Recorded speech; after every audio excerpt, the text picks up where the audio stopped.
Olá, muito boa tarde. No contexto da pandemia, há um número que se espera ver crescer sustentadamente, o das pessoas vacinadas. Um processo em curso que vai estar no centro do documentário Assuntos de Atualidade, hoje com Inês Lourenço, chefe de redação da Renascença. Antes mostramos-lhe outros temas que marcam a atualidade e começamos, como acontece em cada quinta-feira, pelos acontecimentos da semana do Papa Francisco. Cari fratelli e sorelle, buongiorno. O amor a Jesus não admite o crime organizado. Desde o Vaticano, o Papa condenou a ação de máfias que enriquecem com a corrupção, mesmo durante a pandemia, e associou-se à Jornada Anual de Memória das Vítimas de Associações Criminosas na Itália. Le mafie sono presenti in varie parti del mondo e sfruttando la pandemia si stanno arricchendo con la corruzione. San Giovanni Paolo II denunciò la loro cultura di morte e Benedetto XVI le condannò come strade di morte. Queste strutture di peccato, strutture mafiose, contrarie al Vangelo di Cristo, scambiano la fede com l'idolatria. Ainda na Biblioteca do Palácio Apostólico, Francisco associou-se à celebração do Dia Mundial da Água, afirmando que esta é um bem universal, um dom insubstituível de Deus para a humanidade. Per noi credenti, sorella acqua non è una merce, è un simbolo universale ed è fonte di vita e salute. Troppi fratelli, tanti fratelli e sorelle hanno accesso a poca acqua e magari inquinata. È necessario assicurare a tutti acqua potabile e servizi igienici. O Papa dedicou a sua reflexão desta semana à oração, a partir da figura de Nossa Senhora, sublinhando, de novo, a sua discordância perante a proposta de um quinto dogma mariano, defendido por vários teólogos e outros responsáveis católicos, o título de corredentora. Cristo è il mediatore. Cristo è il ponte che attraversiamo per rivolgersi al Padre. È l'unico redentore. Non ci sono corredentori con Cristo. È l'unico. È il mediatore per eccellenza, è il mediatore. Ogni preghiera che leviamo a Dio è per Cristo, con Cristo e in Cristo e si realizza grazie alla sua intercessione. Lo Spirito Santo estende la mediazione di Cristo ad ogni tempo ed ogni luogo e non c'è altro nome nel quale possiamo essere salvati. Gesù Cristo, l'unico mediatore fra Dio e l'uomo. Temos mãe. Uma das frases marcantes da visita do Papa a Fátima ganha ainda maior atualidade no contexto atual de pandemia. Francisco recordou no Vaticano quem morre sozinho e desamparado, sublinhando a importância de rezar a uma mãe que nunca nos abandona. Maria è stata ed è presente nei giorni di pandemia, vicino alle persone che purtroppo hanno concluso il loro cammino terreno in una condizione di isolamento senza il conforto della vicinanza dei loro cari. Maria è sempre lì accanto a noi con la sua tenerezza materna. Por causa da pandemia de Covid-19, o Papa vai celebrar pelo segundo ano consecutivo a Semana Santa e a Páscoa dentro da Basílica e na Praça de São Pedro, no Vaticano. As celebrações vão ter participação limitada de fiéis, longe das habituais multidões, sem a tradicional deslocação ao Coliseu de Roma. E non dimenticatevi di pregare per me. Arrivederci. Após 2 meses foram retomadas as celebrações das missas com a presença da Assembleia. A reportagem da agência Eclésia acompanhou esse regresso na igreja de Santa Luzia de Tavira. Após 2 meses, estes bancos voltaram a estar ocupados. No primeiro domingo, após o recomeço das celebrações comunitárias da Eucaristia, com a presença de fiéis em Portugal continental, alegria era o sentimento de quem participou na missa em Santa Luzia de Tavira, na Diocese do Algarve. Depois de 2 meses de confinamento, esperava-se o dia para voltar a participar presencialmente na missa. Eu, como sou católica, para mim é das coisas que eu mais sentia falta, era da Eucaristia. Portanto, para mim é uma muito boa notícia as igrejas poderem abrir e podermos celebrar, não é? Porque gosto também de participar, gosto de estar, sinto-me bem de corpo e alma. Sou uma pessoa que gosto muito de vir à missa e sentir que estou na igreja, estou na casa do Senhor, ainda fico mais feliz. E estava desejando que houvesse esta missazinha. Fui perguntar quando é que havia missa. Santa Luzia é uma vila pescatória onde os afetos estão à flor da pele e elas muitas vezes, as pessoas que muitas vezes cruzavam-se comigo dizem: "Não, Sr. Padre, e agora? Quando é que retomam as missas? Como é que é a nossa festa? Como é que é a Semana Santa? Como é que é a nossa Páscoa?" É sempre algo que as pessoas recordam com uma certa saudade. Estou feliz, porque realmente tivemos aí ao menos 1 mês e meio, ou quase 2 meses sem missa, e o coração, quando a gente chegava àquela hora, o coração apertava porque sentíamos a falta, mas via na televisão. A televisão, principalmente ao domingo, foi uma das formas das pessoas participarem na missa, mas faltava o espaço físico, que é o templo e a comunidade. Durante o confinamento, o pároco de Tavira presidiu a Eucaristia para as suas comunidades, transmitindo-as pelos meios digitais. O padre Miguel Neto, especialista em comunicação, destaca a adesão ao Facebook. Houve maior adesão neste segundo confinamento do que no primeiro. E por isso as pessoas, mesmo as pessoas de 80 anos, que eu nunca pensei na minha vida que tivessem Facebook, mas tinham página de Facebook e a única coisa que sabiam ir era a página da paróquia. Sempre através do Facebook, com o Padre Miguel, ele transmitia à terça, quintas e sábados, sempre daqui. Quando eu podia, assistia durante a semana; quando não podia, pelo menos à quinta e ao sábado, assistia sempre. Eu acompanhava e também cantava os cânticos e não sei o quê, mas não tem nada a ver, né? Aqui é diferente, nós comungamos, é diferente. Sente-se muita falta. A pessoa que está habituada sempre de ano para ano, de domingo para domingo, para quinta para quinta, sente-se muita falta de não termos a nossa missa. Embora visse na televisão, não é? E via às vezes o Sr. Padre passava aqui e me via em casa, mas não é a mesma coisa. Nós somos animais sociais e se as novas gerações sociabilizam-se através do WhatsApp, através de um ambiente digital, muitas gerações, sobretudo esta geração mais de idade, muitas gerações sociabilizam-se através da prática dominical e à volta da igreja. Uma coisa é poder assistir, digo mesmo assim, online, às celebrações que nós fazemos, particularmente à Eucaristia e outras. Outra coisa é proporcionar a oportunidade de poder participar presencialmente, com aqueles que é possível. Infelizmente, pois, com a distância social, que é obrigada, que é obrigatória e que vamos naturalmente observar, as nossas igrejas, claro, levam muito menos gente. O bispo do Algarve assinala que o regresso das celebrações presenciais da missa com a comunidade tem uma importância muito grande e há muito tempo desejavam e suspiravam por este dia.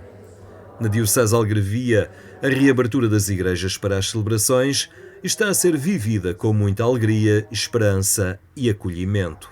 É importante as pessoas sentirem-se acolhidas, sentirem-se apoiadas, sentirem-se estimuladas no meio das dificuldades pessoais, nas dificuldades familiares, nas dificuldades laborais também, a todos os níveis. Esta pandemia atingiu a todos, indistintamente. É como um terremoto à escala mundial, digamos assim, que perturbou profundamente a vida das pessoas, seja a nível pessoal, seja a nível social. E portanto, este acolhimento quer dizer que as pessoas devem se considerar bem-vindas, portanto, à própria comunidade, à família eclesial, digamos assim. A Conferência Episcopal Portuguesa decidiu que as celebrações públicas da missa fossem retomadas no dia 15 de março, mas mantém a suspensão de procissões, incluindo o tradicional compasso da Páscoa.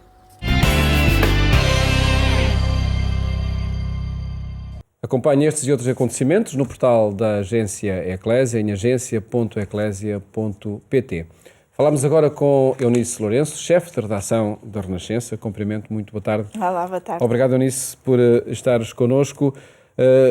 Referimos no início deste programa que o processo de vacinação está em curso e esse é um número que se espera ver crescer de forma sustentada e, se possível, rápida. Mas aqui esse é o problema, é que crescer esse número de forma rápida exige vacinas, exige disponibilidade e esse é um problema mundial a que é impossível dar resposta, ao mesmo tempo para toda a gente. Sim, é um problema mundial e no que diz respeito à questão nacional, eu acho que já se percebeu que se consegue vacinar muita gente em pouco tempo, desde que tenhamos vacinas. E esse tem sido o problema desde o início deste processo. A paragem da vacinação com a vacina da AstraZeneca também veio aqui emperrar mais um bocadinho o processo e criar mais inseguranças. Eu acho que, felizmente, as pessoas ultrapassam relativamente bem essa insegurança. Nós, esta semana, fomos fazer reportagem num centro de vacinação onde estava a ser dada essa vacina e mesmo aquelas pessoas que até podem manifestar alguma resistência, acabam por aceitar bem ser já nem vacinados. perguntam qual é a vacina, não é? Sim, algumas já nem perguntam, o que querem é ser vacinadas. Mas, ao mesmo tempo, também, esta semana, ouvi o Primeiro-Ministro falar que em maio havemos de estar a vacinar 100 mil pessoas por dia e parece uma realidade ainda muito longínqua. Contudo, esse é o processo necessário para criar a tal imunidade de grupo de que tanto se fala e que um comissário europeu até veio esta semana apontar para 14 de julho como um momento em que a Europa podia atingir a imunidade do grupo. Há aqui um problema no nosso processo de vacinação, um problema que só se resolve, obviamente, com o fornecimento de mais vacinas, que é, nós estamos num processo de desconfinamento, que há de ser cada vez maior, desejavelmente, se os indicadores assim o forem permitindo, e para esse desconfinamento é muito importante a imunidade e a vacinação. E esta semana, um dos aspectos focados na reunião do Infarmed foi precisamente isso, foi o facto de as pessoas em idade ativa, portanto, o grupo entre os 40 e os 60 anos, estar muito fora das prioridades de vacinação. A primeira prioridade na vacinação foi salvar vidas e daí que tenha sido dada a aos mais velhos e aos mais frágeis, porque são aqueles que, apanhando a doença, têm-na da forma mais grave e com mais consequências e com mais mortalidade, mas a partir do momento em que está garantida a vacinação desses grupos, é preciso garantir que a população ativa, que é aquela que tem mais contactos, que precisa de voltar aos locais de trabalho, que precisa de voltar a consumir para dar fôlego à economia, que essa população também é vacinada de forma a garantir imunidade de grupo e garantir que os contágios não sobem desmesuradamente assim que se desconfina um bocadinho. E aí o critério de idade será aquele a seguir? Em princípio, depois de vacinados os grupos prioritários, já se começa a apontar para começar a ser apenas o critério da idade e, portanto, começar dos mais velhos para os mais novos, de forma a massificar a vacinação e de forma a que no verão tenhamos os tais 70% da população vacinada. E atenção, quando se fala em 70% da população vacinada, é com a primeira dose, não é com a vacinação com as duas tomas, não é? Naquelas... Com as duas tomas, quando são vacinas, com duas tomas, porque também está quase a chegar uma das vacinas que implica apenas uma dose e, portanto, também é mais fácil vacinar mais gente com essa vacina.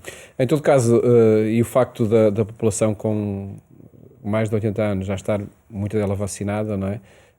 Isso reflete-se também na própria pressão no Sistema Nacional de Saúde. Já há aí uma situação que é de facto visível no alívio que existe nas urgências, nos cuidados intensivos. Reflete-se, antes de mais nada, nos surtos em lares, porque praticamente deixámos de ter surtos em lares e, aliás, a vacinação nos lares que ainda falta é em lares em que havia surto e que, portanto, não puderam ser logo vacinados e os surtos têm um período muito grande até ser declarado o seu fim, são 28 dias depois da alta do último paciente, mas nota-se a diminuição dessa pressão nos lares, a diminuição das mortes e, sobretudo, a diminuição na pressão no Serviço Nacional de Saúde, nos cuidados intensivos, nos internamentos e, embora também muitos médicos chamem a atenção para o facto de poderem surgir situações graves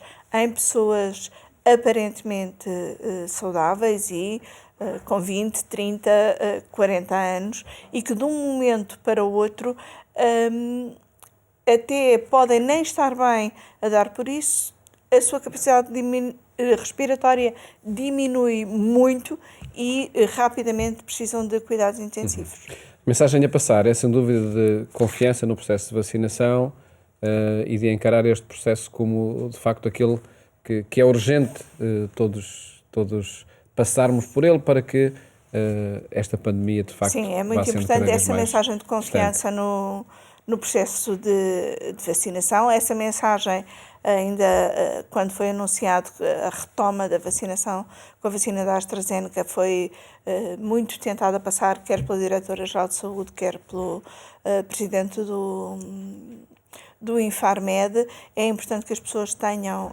confiança na vacinação e eu acho que a maior parte das pessoas de facto têm, apesar de dúvidas que vão sendo lançadas sobre estarmos todos a ser cobaias destas vacinas. De facto estamos, mas se mostram eficazes, se são a melhor forma de evitar mortes, evitar situações graves da doença e permitir-nos retomar uma vida tão perto do normal quanto o desejável, ainda que com todos os cuidados de distanciamento e de uso de máscaras, é preciso de facto confiar e apostar nesta campanha de vacinação de maneira a podermos retomar pelo menos a atividade económica.